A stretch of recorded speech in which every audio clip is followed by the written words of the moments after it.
maligayang kapistahan sa bayan ng Abulug, kasamang Kader, at live na live tayo ngayon sa pagbibigay nitong coverage. Mag-uumpisa na po yung kapistahan itong ika-13 araw po ng Mayo, at sa pamamagitan ng isang motorcade na napakahaba ang maghudyat ng umpisa ng kapistahan dito sa bayan ng Abulug. At ito, tinututukan natin ang pag-i-start ng motorcade at well, everybody seems to be very happy. Nag-enjoy tayo ngayon dito. Kasamang Kader, Zahabat, nandito ka rin at makikita mo ang feelings ng ating mga kababayan dito sa bayan ng Abulug at dito sa kapistahan.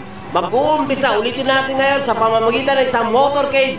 Nandito tayo sa Rizal Street, nakahimpir sa tapat mismo ng paaralang sentral ng Abulug, at nandiyan na, tumutunog na yung sound system na maghudyat na ang umpisa ng motorcade. Tututukan natin ito sa pamamagitan pa rin ng facilities ng DZTV Tuguegarao City, live, direct from where the action is. Dito pa rin sa bayan ng Abulug, ang inyong lingkod, TV Patrol, numero 11, Paul Gimayen.